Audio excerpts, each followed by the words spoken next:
మన మహేష్ అన్న ఒక బలమైన వాదన వినిపిస్తుంది తన వైపు నుంచి. ఏమన్నంటే బీఆర్ఎస్ వెనుక బీజేపీ ఉందంటు. మహేష్ అన్న ప్రజలు ఏమంటారు తెలుసానే, కాంగ్రెస్ వెనుక బీజేపీ ఉందంటారు. ప్రజల్లో ఉన్న చర్చ, నాకు సంబంధం లేదు అది. సో ప్రజల్లో కాంగ్రెస్ వెనుక, కాంగ్రెస్ గెలుపు వెనుక, కాంగ్రెస్ గెలిపించడానికి బీజేపీ ప్రయత్నం చేస్తుంది, బీజేపీ నాయకులు ప్రయత్నం చేస్తున్నారు. బీజేపీ నాయకులే కామెంట్ చేస్తున్నారు రాజాసింగ్ లాంటి వ్యక్తులు. అంటే మాజీ అనుకోరి, ఏదైనా తాజా మాజీ కదా. సో ఇప్పుడు బీఆర్ఎస్ ను ఎదుర్కొనే దమ్ము లేదానే. ఇప్పుడు మన అధికారంలో ఉన్నాం, అభివృద్ధి చేసినాం, 6 గ్యారెంటీలు ఇచ్చినాం, ప్రజలు సంతోషంగా ఉన్నారు. రాష్ట్రంలో ప్రతి ఒక్కరు కాంగ్రెస్ పార్టీకే ఓటు వేయాలనుకుంటున్నారు. మరి ఇక మీకు ఎందుకు భయం అవుతుంది అంటే, ఎక్కడ జూబ్లీస్ లో బీఆర్ఎస్ పార్టీ గెలుస్తుందో, అసెంబ్లీ ఎన్నికల్లో ఎట్లయితే బీఆర్ఎస్ వెనుక బీజేపీ ఉందని, లేదంటే బీఆర్ఎస్ బీజేపీ ఒకటే కాబట్టి కవితకు అరెస్ట్ చేయాలని ఇట్లా ప్రచారం షురు చేస్తే 65 సీట్లతో ముఖ్యమంత్రి అయినా అని ఇక మరొకసారి మొదలు పెట్టిరా. మరొకసారి అంటే ప్రజలు ఒకసారి మోసపోతారు మహేష్ అన్న. ఇది అసెంబ్లీ ఎలక్షన్లో. రెండోసారి కూడా మోసపోయారు. ఎక్కడ? పార్లమెంట్ ఎన్నికప్పుడు. ఇది బై ఎలక్షన్. ఇది మూడోసారి అవుతుంది.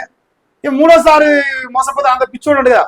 సో ఇప్పుడు ప్రజలు ఏం చేస్తారంటే, ప్రజలు మిమ్మల్ని పిచ్చోళ్ళని చేయడంలో బిజీగా ఉన్నారు, మిమ్మల్ని మోసం చేయడంలో బిజీగా ఉన్నారు, మిమ్మల్ని కర్రుగాచి వాత పెట్టడంలో బిజీగా ఉన్నారు. లేదు నేను చెప్పేది అవుతుంటే, జూబ్లీస్ లో ఆ పబ్లిక్ బైట్స్ విను. యా ఈ అమనాభూతులు నిరుదురే, ఇంక వచ్చి చెప్తాను.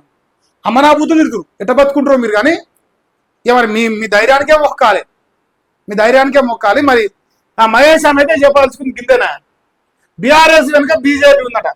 కారు పార్టీని జూబ్లీస్ లో గెలిపించే ప్లాన్ చేస్తున్నట్టు. అందుకేనా బీజేపీ వాళ్ళు పోయి అజారుద్దీన్ మంత్రి పదవి ఎట్టిస్తారని కోర్టుకు పోయి అంటారుగా, ఎన్నికల కమిషన్ కాడు పోయింది. అందుకేనా? ఎవరు వెనకాల ఎవరుంటే వేరు. ఇప్పుడు బీఆర్ఎస్ వాడు గెలవాలనుకున్నప్పుడు బీఆర్ఎస్ వాడు పోతాడు, అయ్యా ఆయన అజారుద్దీన్ మంత్రి పదవి ఇవ్వద్దు, ఆయన వల్ల నాకు తుర్కోల ఓట్లు పడవని నాకు చెప్పాలి. కానీ రివర్స్ జరుగుతుంది, బీజేపీ వాళ్ళు పోతారు ఒక్కొక్కడు కూడా వాళ్ళకు అడట పోతారు. సో దానికి సమాధానం చెప్పాలి. ఇక అజారుద్దీన్కి మంత్రి పదవి ఇవ్వడం తప్పే మహేష్ అన్న. చదువుకున్నావా? తప్పే. ఇప్పుడు ఇవ్వడం తప్పు. ఎన్నికలు అయిపోయిన తర్వాత ఇచ్చుకో, నువ్వు ఓటు దాంట్లో నీ ఇష్టం వచ్చేవాడికి ఇచ్చుకో. ఈ రాష్ట్రంలో 6 నెలలు అసలు ఎమ్మెల్యే ఎంపీ ఏది కానీ ఏదో తీసుకొచ్చి కూడా నువ్వు మంత్రిని చేసుకో, మాకేం ఇబ్బంది లేదు. ఇంకో 2-3 ఉన్నట్టునే. కానీ ఎన్నికల కోడ్ నోటు చేయొద్దు మహేష్ అన్న. ఇంకోటి 80-90 వేల ఓట్లు ముస్లింలు ఉన్నాయి జూబ్లీస్లో. నాకు తెలిసి 1,00,000 ఓట్లు వేసుకోరు యావరేజ్గా, తక్కువనో ఎక్కువనో. మరి 1,00,000 ఓట్లను ప్రభావితం చేసే లక్ష్యం ఒక నిర్ణయం తీసుకున్నప్పుడు బరాబరుగా తప్పు అవుతుంది కదా, ఎన్నికల కోడ్ని ఉల్లంఘించినట్టు అవుతుంది కదా. మహేష్ అన్న నువ్వు కూడా గుడంబా సెంటర్లో సోపుతా చెప్పు మరి అట్లా, నాకు డౌట్ వస్తుంది. రాజస్థాన్లో మీరెలా మినిస్టర్ పోస్ట్ ఇచ్చారు? ఎవడిచ్చినా వాళ్ళు లంగే. అటు బీజేపీ ఓడితేంది, బీఆర్ఎస్ ఓడితేంది, ఎవడిచ్చినా లంగే అవుతాడు ఎన్నికల కోడినప్పుడు. ఉప ఎన్నిక అభ్యర్థికి పోలింగ్ కు 20 రోజుల ముందు మంత్రి పదవి ఇవ్వలేదా? PCC chief Mahesh Kumar Goud. లోక్సభ ఎన్నికల్లో బీఆర్ఎస్ బీజేపీ సపోర్ట్ చేసింది. ఉప ముఖ్యమంత్రి మల్లు బట్టి విక్రమార్క మధ్యాహ్నం ఉండవు ఇలా. ఓహో అన్నా పేపర్ ఇలా రేపు పొద్దుగాల మెయిన్ పేపర్లు వాడతారు, డోంట్ వరీ. అంటే పేపర్ పుల్లు కదా మీరు అందరూ. సో పేపర్లు వాడడం కోసం ఓ ప్రయత్నం చేసిండు మహేష్ అన్న. మహేష్ అన్న ప్రజల్లో ఏముందంటే నేను చెప్తున్నాను, మీరు వాళ్ళ మీద విమర్శ చేయాలి, వాళ్ళు మీ మీద విమర్శ చేయాలి. తద్వారా మీరు బెనిఫిట్ కావాలి. ఎందుకంటే ఆడ ముస్లింల ఓట్లు బీజేపీ పడవు కాబట్టి. ఇక్కడ నష్టపోతాడు ఎవడు? బీఆర్ఎస్. బీఆర్ఎస్ వానికి 4 ముస్లిం ఓట్లు పడితే, ఇంకా నన్ను అడిగితే ముస్లింలలో మెజారిటీ ఓట్లు బీఆర్ఎస్కే పడతాయని సర్వేలు చెప్తున్నాయి. అంటే ఇప్పుడు ఈ ఎఫెక్ట్ బీఆర్ఎస్కి జరుగుతుంది. కానీ నువ్వేమంటున్నావు తెలుసా, బీఆర్ఎస్ వెనుక బీజేపీ ఉంది. అయ్యో ఒక్కడన్నా అంటలేడు. అసలు బీజేపీ వెనుకనే బీఆర్ఎస్ కాంగ్రెస్ కానీ ఒక్కడన్నా అంటే బాగుందని చూస్తున్నాను. ఊరికి ఆనందక బీఆర్ఎస్ వెనుక లేదంటే కాంగ్రెస్ అని చెప్తున్నాను. ఒకవేళ మరి బీజేపీ వెనుక బీఆర్ఎస్ ఉందో, బీజేపీ వెనుక కాంగ్రెస్ ఉందో చెప్తే బాగుండు. చెప్తలేరు. మా కిషన్ అన్నకే ఎరక. కిషన్ అన్న ఏమి రాజకీయం కిషన్ అన్న ఇది? నాకు విచిత్రంగా అసలు కళ్ళు బయలు అమ్ముతాను నేను రాజకీయం చూస్తా అంటే. చీ అనిపిస్తుంది నాకు. చీ యా అట్లుంది నా ఫీలింగ్. ఇది చదిపోతుంది. దేశంలో ఏదన్నా బీజేపీ అనే ఒక పార్టీ ఈ దేశంలో ఏ మూలకైనా 543 పార్లమెంట్లో ఏడనన్నా నాకైతే తెలియదే. ఏడ నేను ఇల్లేదు చిన్నప్పటి నుంచి కూడా నేను పుట్టిన కాదు కూడా నేను బీజేపీ అనే పార్టీ లేదంటే ఆ కాంగ్రెస్ అనే పార్టీ ఒకరికొకరి మద్దతు ఇచ్చుకొని ఎన్నికలకు పోతాయి అనే సిగ్గుదాపు రోజులు నేను ఇల్లే.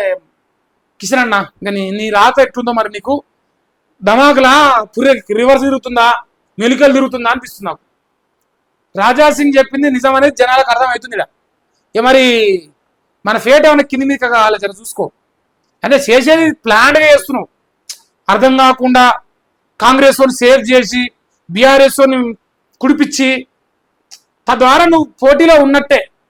కానీ అది ఎవరి కోసం పోటీ ఎందుకోసం పోటీ ఎట్టా లంకల దీపక్ రెడ్డికి బెల్లంగడలు పెడతాను సిద్ధమయ్యారు మీరు. ఇక మరి పాపం మా అన్న దురదృష్టవంతుడు ఇక్కడ. సో నిజాయితీ చేయరేమన్నా చేస్తే. సో మహేష్ అన్న ప్రెస్ మీట్ వెనుక కూడా మరి మా కిషన్ అన్న ఉండేమో అనిపిస్తుంది నా డౌట్ అయ్యా. నాకు ముందే విచిత్రమైన డౌట్లు వస్తున్నాయి. ఇక చూసిరా అంటారుగా అంటారు బారానా కోడికి రూపాయి మసాలా తెచ్చిండు. బారానా కోడికి రూపాయి మసాలా తెచ్చిండు మా కిషన్ అన్న. చూడరు నాయన జూబ్లీస్ కు వెనుకబాటుకు బీఆర్ఎస్ కాంగ్రెస్ పార్టీలే కారణం. ఆ రెండు పార్టీలతో కలిసి మజ్లిస్ అరాచకం చేస్తుంది. శబాష్ కేంద్ర మంత్రి కిషన్ నమ్ముతారే ఈ డైలాగ్తో నువ్వు బీజేపీ అని నమ్ముతారు. ఎందుకంటే బీఆర్ఎస్ కాంగ్రెస్ పార్టీలే కారణం అన్నావు కదా, అయిపోయింది. నేను బీజేపీనే మజ్లిస్ అరాచకం నేను బీజేపీనే అంటే ఎక్కడ మళ్ళా కాంగ్రెస్ తో తొత్తుగా ఉన్నాను మనం అంటాం కదా, నాలాంటి అంటారుగా. అందుకు భయం అవుతుంది మాకు ఈసారి నాకు. అందుకే ముందే చెప్పేసింది లేదు నేను చాలా నా వైట్ టీషర్ట్ లెక్క నేను వైట్ అండ్ వైట్ అసలు తగ్గేది లేదు అంటాను. బీజేపీ అంటుంది మరి నమ్మురి మా అన్న బీజేపీ అట. నెక్స్ట్ మరి యూసఫ్ గూడలో ఎన్నికల ప్రచారం చేసిండు. ఎవరెవరు ఉన్నారా ఇక్కడ ఎన్నికల ప్రచారంలో? ఇక్కడ పోతే బండి సంజయ్ గారు, ఇక్కడ పోతే ధర్మపుర అరవింద్ గారు, ఇటు పోతే ఇల్లరాజేంద్ర గారు, ఇటు పోతే రఘునందన్ గారు, ఇటు పోతే డికే అరుణక్క, ఇటు పోతే ఇంకెవరున్నారు కొండా విశ్వేశ్వర గారు. ఇంతమంది ఉన్నారా ఈ ప్రచారంలో? మీకు కనిపిస్తలేరా? ఇగో మీరు నాకైతే పచ్చకమలు రాలే, మీకెవరు వస్తే నాకు సంబంధం లేదు, ట్రీట్మెంట్ తీసుకొని. ఇది ఇంతమంది ఉన్నారు ఫోటోలో. అంటే ప్రచారం చేసి యూసఫ్ గూడలా బీజేపీలో ఉన్న 8 మంది ఎంపీలు 8 మంది ఎమ్మెల్యేలు కిషన్ అన్న కేంద్ర మంత్రి రాష్ట్రంలో ఒక ధీరుడు సూర్యుడు వీరుడు అటువంటి నాయకుని వెనుకంగా అందరూ ఏకమై జూబ్లీస్ లో లంకల దీపక్ రెడ్డి గెలిపే లక్ష్యంగా పోరాటం చేస్తురయా. కిషన్ అన్న నవ్వుతాంది నాకు. అంటే బట్టలు వేసుకున్నారు, బట్టలు ఇప్పుకున్న వాళ్ళని చెప్పే కామెడీకి. ఎందుకు సమన్వయం లేదు బీజేపీలా? ఎందుకు లోపిస్తాంది? ఇప్పుడు మా అరవింద్ అన్న అంటాను నాకు సంబంధం లేదా, కిషన్ రెడ్డి రమ్మంటే నేను పోతా ప్రచారం చేస్తా, జూబ్లీస్ ఆయనదే అంటాను, టికెట్ కూడా ఆయన చేతుల్నే అంటాను. ఏది పోయినా ఆయన చేతులు అంటే మరి మన పరిస్థితి ఎందుకు కిషన్ అన్న? ఇప్పుడు అభివృద్ధి కోసం ఓడంటే అధికారులు మనం లేవు కదని లేదు, కేంద్ర మంత్రులుగా ఉన్నాం. ఈ సికింద్రాబాద్ పార్లమెంట్ లో ఏం అభివృద్ధి చేశారు ఓ లిస్ట్ రాదురి, ఓ లిస్ట్ ఇస్తే మేము కూడా ప్రచారం చేస్తాను, నేను కూడా వస్తా, నాకు ఇష్టం ఉన్నా లేకపోయినా వస్తా. వచ్చి బీజేపీకి ఈ పని చేసింది జూబ్లీస్ లా, సో అందుకే ఓటేయరని అడుగుతా, అడగడానికి ప్రయత్నం అన్నా చేస్తా. ఏం పని చేయలే కదా, ప్రజల్లో ఉన్నది కదే కదా చర్చ, మనం ఏం పని చేయలేదనే కదా. అసలు గెలిచిన వాళ్ళే కూడా అంటారు, ఇప్పుడు గెలిపించిన 8 మంది ఎమ్మెల్యేలు 8 మంది ఎంపీలు ఏం పని చేస్తున్నారు అంటారు. ఆరామ్సే గప్చుప్ తింటారు, గప్చుప్ అనుకుంటారు అంతే. ఏం పని చేసిన దాఖలాలు ఏమి లేవు. లేదు నేను చెప్పేది ఏమంటే ప్రజలు అడుగుదాం, ప్రజలు ఎవరన్నా నమ్ముతురా? ప్రజలు నమ్ముతుంటే చూద్దాం, నాకేం ఇబ్బంది లేదు.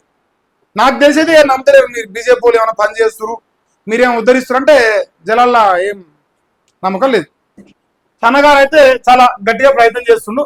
జూబ్లీస్ లో బీజేపీ గెలుపు ఖాయమైన అంటే మరి గెలుపు అంటే పేపర్లలో వస్తుందేమో కానీ రియల్గా అయితే సాయిరామ్ లెక్కనే ఉంటుంది కథ.